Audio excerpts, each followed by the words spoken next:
Perhaps the biggest position of need for San Francisco going into this draft was wide receiver, and they got a very good one with Deebo Samuel in the second round. Let's just jump right into it with this play. Those are the routes that South Carolina's receivers will be running, and Deebo Samuel's route is going to end right about there. And this is going to be man coverage, so you think, okay, well, Deebo's route should be pretty good then. It's man coverage, he has a cut in it, and it's going to be right over the middle, and since there is no one in zone right in the area that he's going to be at, this could be a very good situation for Deebo. Also, on a bit of a side note, Deebo is just an awesome name. I love the name Deebo. But anyways, so you'd think Deebo could be open there. However, there's one problem. Not only does he have to worry about the guy who's in charge of covering him, but he's going to have to worry about the guy who's already in that area. There is a defensive player who's in charge of covering the halfback, and since the halfback is running a flat route, he will get out of the way, but Deebo has to make sure that there is time for him to get out of the way. So basically, watch the pace of Samuel's route on this one. This is not speed, this is not flashy. He's basically just jogging out to where he has to be. Because of that, he takes a huge hit and only picks up a few yards, but it was 3rd down and 1, and they got the first down, so it's really just laying your body on the line for the first down for that one by Samuel. That's just knowing your assignment there. I mean, anyone can basically run any route, but it's knowing how fast you have to do and being able to cut well. That's what sets players apart from being just anybody's to being great players like Samuel. Awareness is key, and Deebo clearly has that awareness, and that was a very good play by him. I think you oftentimes see a lot of especially younger guys basically run all their routes as fast as they possibly can, but you don't have to do that. Sometimes you do have to take some off, and good job by Samuel for understanding the situation and knowing that is not a route that he wants to get to very quickly. And also, it was a good catch. He got caught, took a big hit, and was still able to hang on to the footballs. And so that really goes to show what kind of player we're working with here. Now, worth mentioning, there is a reason he wasn't picked in the first round. And one thing is, really only great wide receivers will get picked in the first round. But another thing, is a lot of people have talked about his catch radius. He doesn't necessarily have the best catch radius, but in my opinion, I don't really care about catch radius that much. I mean, only being 5'11 makes things definitely more difficult than a guy like Julio Jones,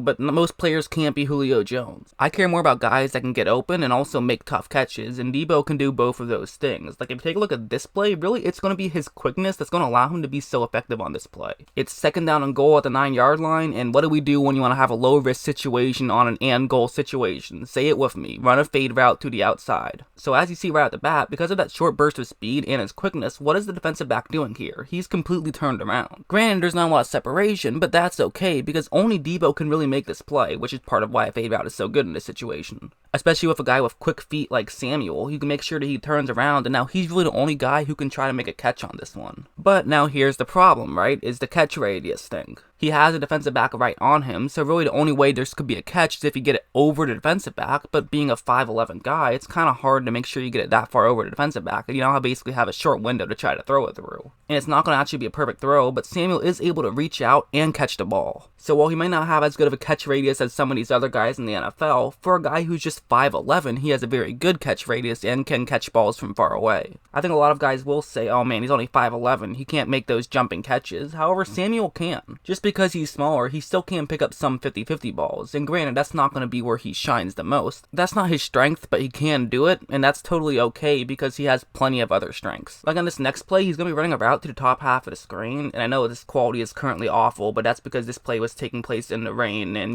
as Kelso would say, well damn Jackie, I can't control the weather.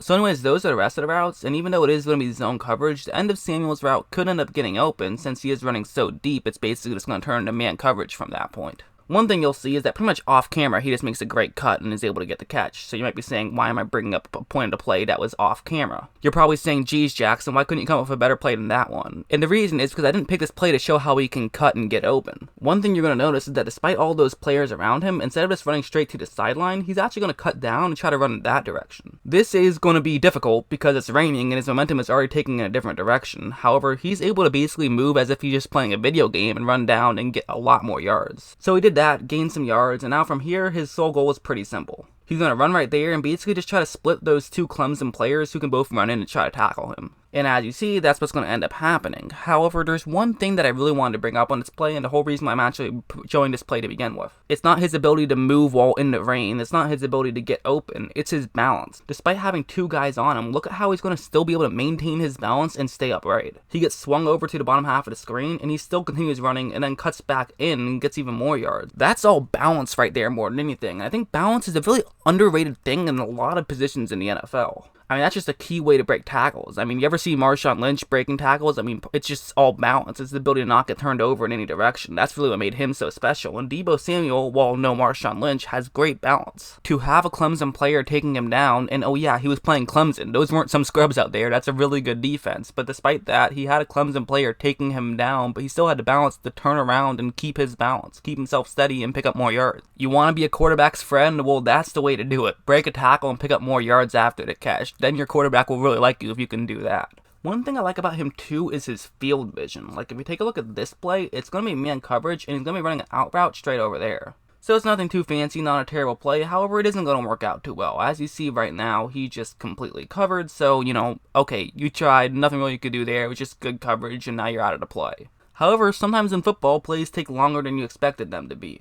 One thing that's going to happen here is the South Carolina quarterback is going to run up to the top half of the screen. He's going to look over and see if he can try to run the ball here, and what that's going to do is actually force the defensive back to come in, and now Deebo is completely wide open in the end zone. But again, that's not just the reason why I'm bringing it up. I mean, that was more of just a great play by the quarterback than anything. What I really find interesting here is despite Deebo basically looking at the quarterback and looking away from the sideline from so long, when the throw is too high, he's able to go over, make the catch, and stay in bounds. Not only did he stay in bounds, he never even looked around to see where the sideline was. He's been playing on a football field for a long time. He knows where the sideline is and wasn't too worried. It was a little bit reminiscent of Ray Allen's legendary shot with the Heat, where, he never even looked to see where the three-point line was. He just backed up to where it was and then made a shot. A lot of times, these high IQ players know where the sideline is and don't even have to really check to see where it is. I mean, it was also, a good catch, but I also like just talking about, his awareness. I thought that was really interesting.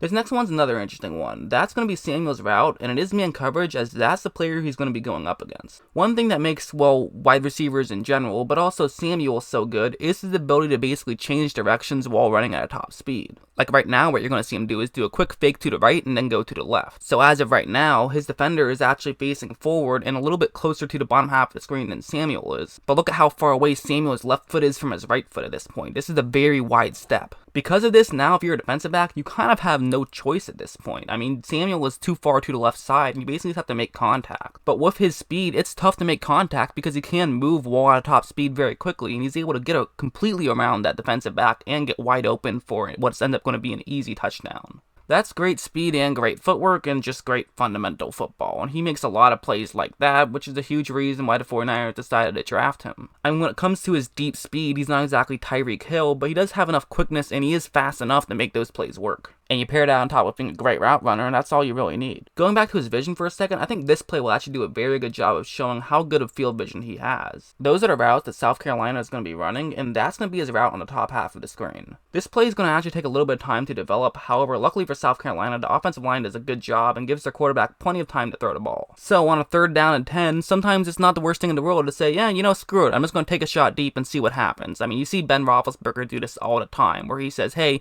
worst case scenario, it's going to be an interception that hurts us a little bit, but it's not the end of the world, whereas best case scenario, we get a pass interference call or even a catch. And most likely scenario, of course, would just be an incomplete pass. However, there was a very good chance you weren't going to get the first down anyways, so might as well just take a shot deep. But now, as you see, this seems like it has disaster written all over it, right? I mean, the Kentucky player is clearly in front of Deebo Samuel, so this seems like it should be bad news. All you have to do if you're that Kentucky player, just leap up, make the catch, and it could be an easy interception. And so you're probably thinking, well, what's Deebo doing? He needs to move up forward and also try to get into this play. But the reason why he's okay with the Kentucky player being right in front of him is because he knows where this ball is going to be. Basically, the defensive back didn't read this play well, and so he says, wait, I know it's going to be further back. You go up forward as far as you want. I'm just going to stay back here and make the catch. As you see, that Kentucky player clearly did misread that play, and now Deebo Samuel doesn't even have to jump to make this catch. And that's also another great high IQ play by him, to not leap up and make the catch when you don't have to. Very few guys wouldn't leap up to make that grab because they would have thought that they had to. However, Deebo Samuel just read that one perfectly, wasn't afraid of that Kentucky player going in front of him, and made the catch. From there, he's able to turn downfield, and he accelerates quick enough, despite being completely stopped before that, to run into the end zone and beat out those guys already at top speeds to get to the touchdown. The first part of that was the high IQ part. This second part was just being a great athlete. So just an all-around tremendous play by Samuel. That play did show another thing that I really like about Samuel, and it's his acceleration. I mean, that guy definitely can get to a top speed very quickly. Like, this play will actually do a very good job of showing his acceleration. Basically, the way it's going to work is going to be a lot of one-on-one blocks on the outside. Although, instead of just handing the ball off to the running back and having him run forward, he's actually going to be blocking on this play. And then instead, it'll actually be a quick pass to Samuel, and he'll basically serve as the running back on this one. So now one thing you'll notice right off the bat is that they did a very good job of blocking for this play, as Samuel was completely untouched already at this point. He already did a good job of accelerating to get past that hole, but he doesn't want to just pick up some yards, he wants to get a touchdown here, so he is going to break to the outside. But look at his footwork while running at the top speed to get around that defensive back and get into the end zone. Granted, that defensive back took a poor angle, but hey, you have to take advantage of defensive backs taking poor angles sometimes. I mean, let's be honest, those kind of things are going to happen. Guys are going to make some poor angles from time to time, but you have to do a very good job of making sure that you can take advantage of those mistakes. That play showed off two things there, in my opinion. First, it was his acceleration. I guess three things, because one of them would be just the fact that the offensive line blocked well. But the two things about Samuel that I'm talking about is the first one was his acceleration. He was able to speed up and get through that hole very quickly. And then once he did, he was able to shift his direction while at that top speed and get around that defensive back to the end zone. So really, a tremendous all-around play by Samuel, and that's kind of why he is a game-changing type player from time to time. And speaking of that acceleration mixed with his speed, take a look at this one. He's going to be in man coverage, and he's going to be running a post route here. So one thing you'll see right off the bat is because of his speed, he's actually to the inside of that corner right now, which is very important. The corner was playing press coverage, which is a very good thing if you're a wide receiver and you're running a post route if your opposing corner is playing press coverage.